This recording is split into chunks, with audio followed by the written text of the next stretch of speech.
for letting me talk about this here. So the title is a bit promising. I'm going to break it out to you. I don't have formulas yet, so I'm sorry. But this is a nice continuation of Johanna's talk because of that magnetic geodesic flow.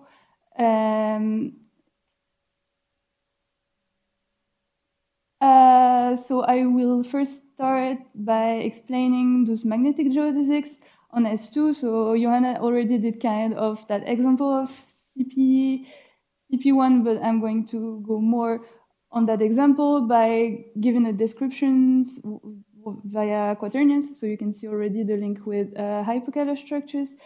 Then I'm going to tell you why we hope we can do something similar for CPN. And if I have time, some elements of the strategy, what I'm trying to do right now. So first, going on magnetic geodesics. So I start very from the ground with geodesics. So those are trajectories on a flat space, curved space. If I want a geodesic, meaning the shortest path, on a flat space, space where I take my usual distance. So this is the formula for a geodesic that comes from classical mechanics. So it just the acceleration is 0, and that is very simple second order ODE. That so the trajectories are lines, and that translates on the sphere over there with the round metric with the Levi-Civita connection of my trajectory that goes to 0, and this is really the generalization of this, because in the flat case,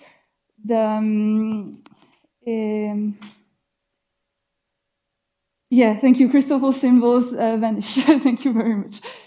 So if I want to talk about the flow, I can have that Hamiltonian point of view, and here the geodesic flow is that motion of a particle that doesn't have any more forces than just its kinetic force. So the Hamiltonian we consider here is kinetic Hamiltonian, and throughout all the talk, it's only the kinetic Hamiltonian. I'm not touching the Hamiltonian at all. Okay, cool.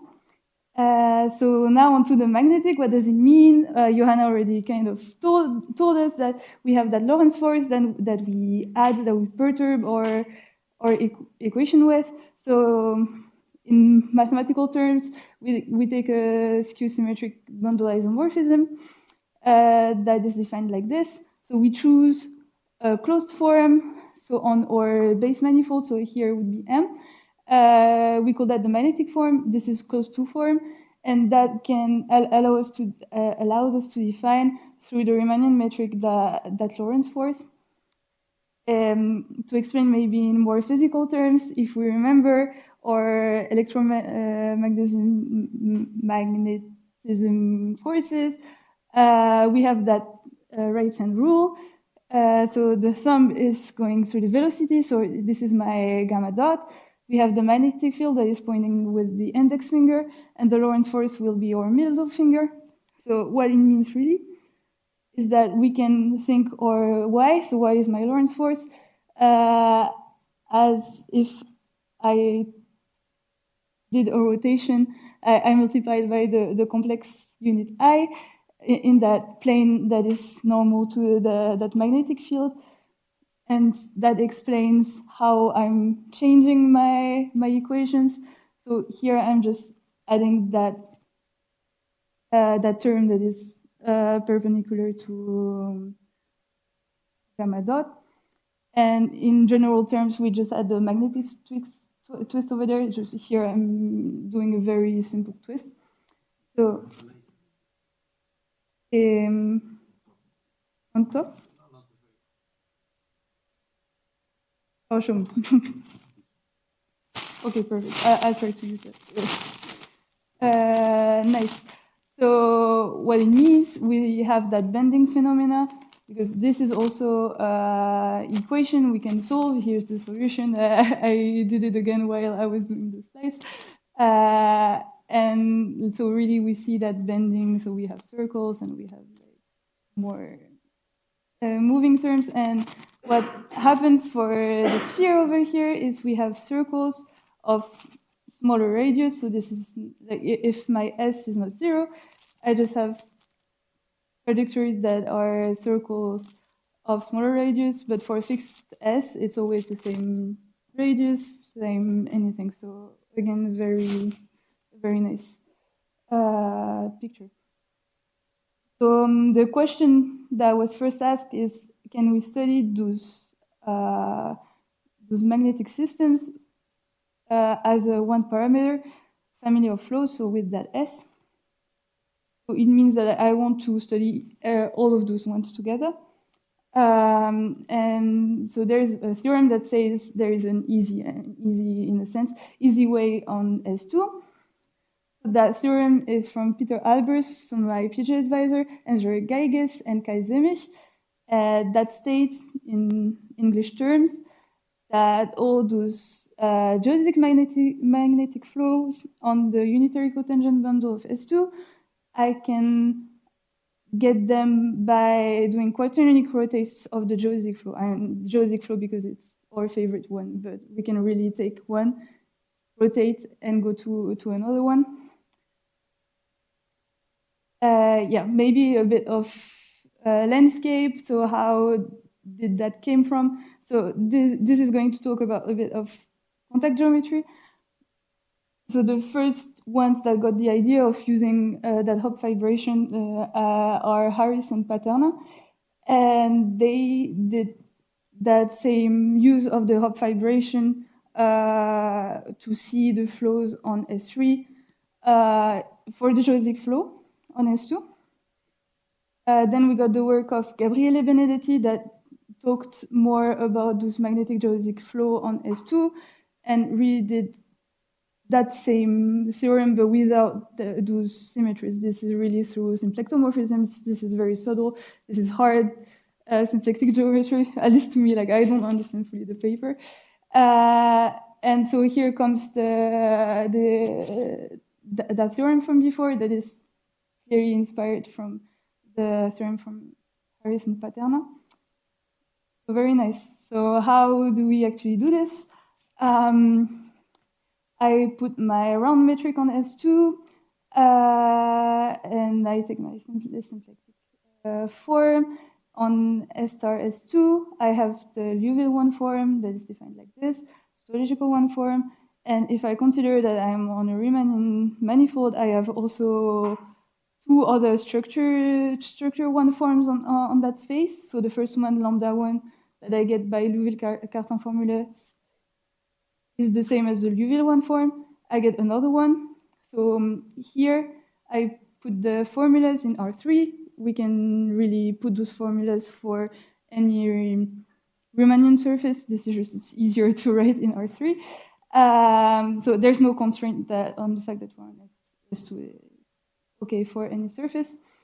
And we have also that connection one form that is defined as the unique one form that satisfies this system of equation. This is Riemannian geometry. We don't have to talk that much about it. The only thing that I'm really interested about is through a little bit of calculations, we get that system over there, over here.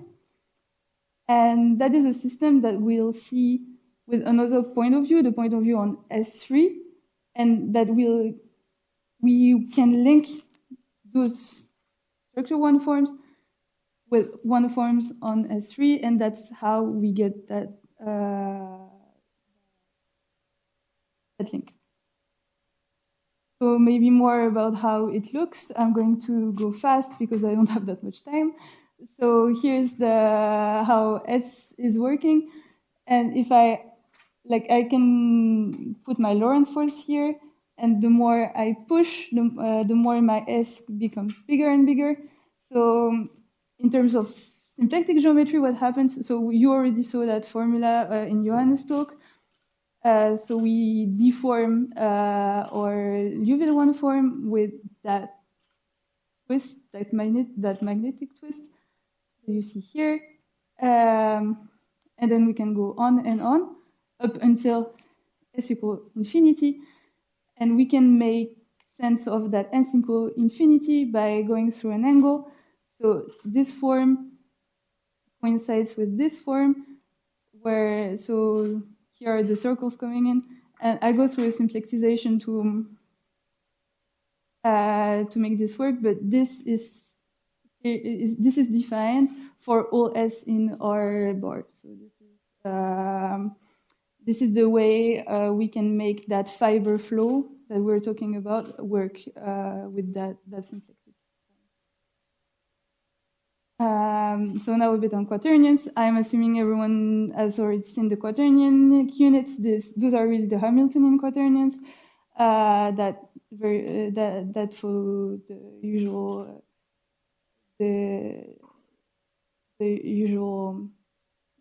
formula. And this is nice because it describes rotations in 3D. So to go very fast, I identify C2 with the space of quaternions. In C2, I have my sphere S3 that are the unit quaternions. I also have that projection over here to the pure imaginary quaternions that I can see as R3. And I have also S2 in R3. And those are the unitary pure imaginary quaternions. And so with that picture, we can have the rotations over there, and S3 here acts by rotation on S2 through that formula. Here it's the usual bar, like just put a minus in front of complex unit. Yeah, so the only thing that is important for later is that here we make a choice of identification that corresponds of a choice of a hop fibration. So here's the usual hop fibration when I identify C2 with with the quaternionic unit J in H, and this is the usual hop fibration with geometry, whatever. But the point here is I could put any quaternionic unit, and that would lead me to another hop fibration. So we go on to those quaternionic one forms I was kind of teasing about. So I take quaternionic unit, and I have this sphere that appears if I ask that pure imaginary quaternionic units to square to -1. I have that its coordinates have to be on a sphere, and that sphere that gives me a sphere of contact form on S3. So those are the formulas. It's the radial function on the. I take the historic derivative of the radial function on the Hamiltonians, and I see it as T, and I have its associated vector field. The main thing here is I can take the ones that comes from my quaternionic units. This is just a choice. Those have really nothing important, but I have this. So through a bit of calculations, we have this system, which resembles a lot from the system from before on S star S2. So here comes the description. I have my flow for an S. I have this double cover from S3 because this is RP3. I have my rotations like I talked about before. And so I have here my structural one forms, so the two Liouville-Catton forms and the connection form over here. And here I have the forms that I just talked about. And this phi over here, I can find it so that they are the pullback of the structural one form over there. So it means really that I can forget this part. And I can only think on S3. First thing is we know what some kind of the beta J's does. So we know that beta J that corresponds to that identification is the fiber flow, it's the hop flow. And for beta I, we know it corresponds to the geodesic flow. So this is the hop fibration I was expliciting earlier. And the main theorem looks like this. So we have that sphere of contact form Barbara was kind of talking about, or maybe not, it's not really the same, whatever.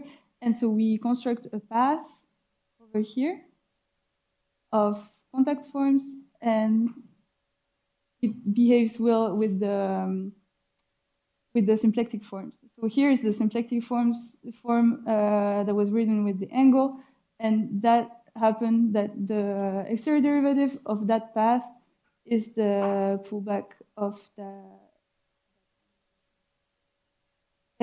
So a few minutes on YCPN.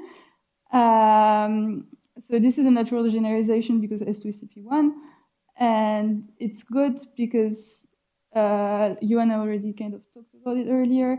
So the magnetic geodesics are still second-order ODs, and with the Fubini study metric, we also have the same picture of geodesics that are the same radius circles. But it's not a direct translation from that proof for topological reasons. Because now my unitary cotangent bundle of CPN is simply connected, so that the picture from before doesn't hold anymore. So here is a word in the title that I haven't said yet. We know from Calabi that P star CPN is hyperkähler. So we know already what it is, but in the sake of the talk, I just want to say I have complex structures that have quaternionic behavior, which is why this is interesting in that case. This is the definition of hyperkähler. Time to talk about it more. And so the idea is to use hyperkähler reduction directly. So I see my